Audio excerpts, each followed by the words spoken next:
flourishing under Mr. Biden and Kamala Harris. That's our top story tonight. Liberal cities continue seeing alarming surges in violent crime, courtesy of socialist Democrats and the defund the police movement.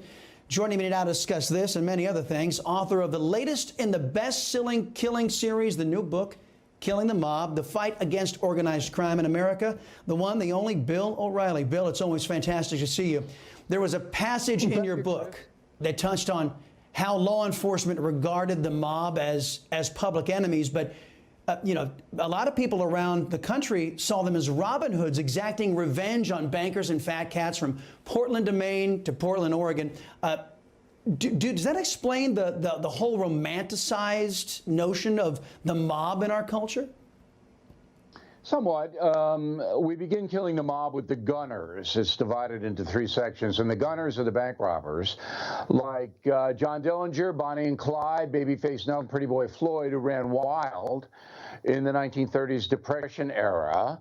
And the folks in the Midwest, Upper Midwest, South, they hated the banks. Banks are throwing farmers off their land and all that. And they at times assisted these bank robbers, and it got so bad the states couldn't handle it. So a new federal crime-fighting outfit was invented, and that would be the FBI.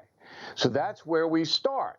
And the press at the time was glorifying some of these bank robbers because they'd throw money into the air and all of that thing. And it was made for good copy, as they say. But the reality was they were awful, terrible, evil people. Then Hollywood comes on the scene with Bonnie and Clyde, Warren Beatty and Faye Dunaway.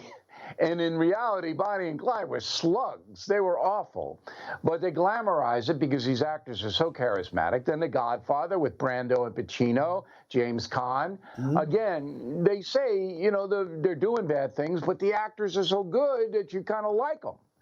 But my book, Killing the Mob, deals with the criminals as they really are. Really horrible, terrible, degenerate people. Yeah, and you know what? You made mention how the press was glorifying criminals throwing money everywhere. It sounds a lot like today and how the press regards Democrats. Bill, by now everybody knows the high standards of the Killing series books, highly researched, incredibly factual. You know, I was shocked to read in your book how the mob aided the Allied effort in World War II. Explain that. I was shocked too, and I wrote Killing Patton. I thought I knew everything about General Patton, but I didn't know this.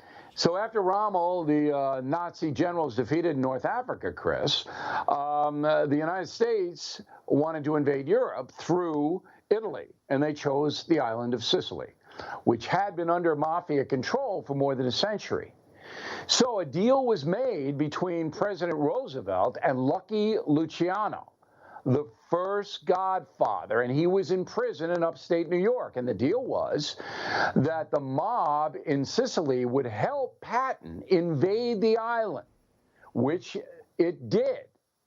And in return, in 1946, when the war ended, that America would accept some gentlemen from Sicily, which it did.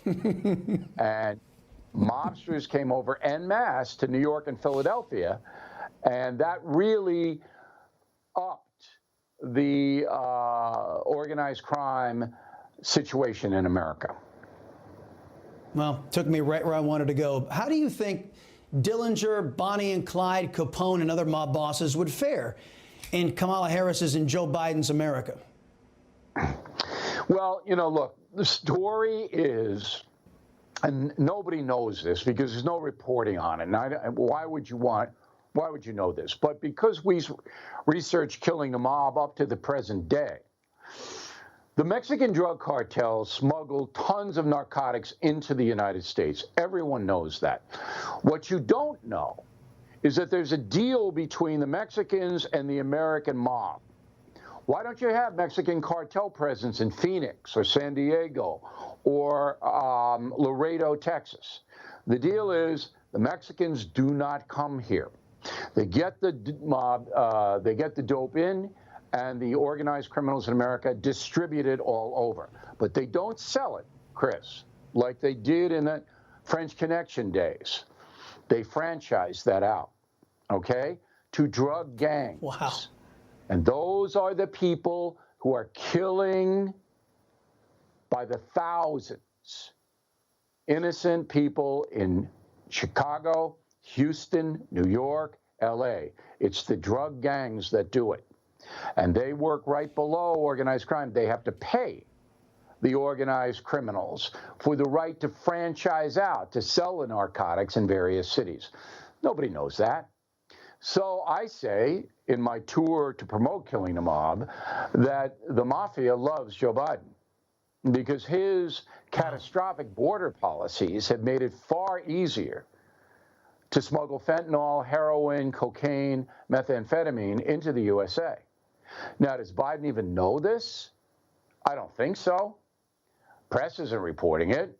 In fact, we did a search on BillO'Reilly.com, and that's a really good source of information for people who are interested. We did a search to try to find one article, local or national, that was written about the unbelievable uptick in narcotic smuggling since Biden's been president. Has not been one published.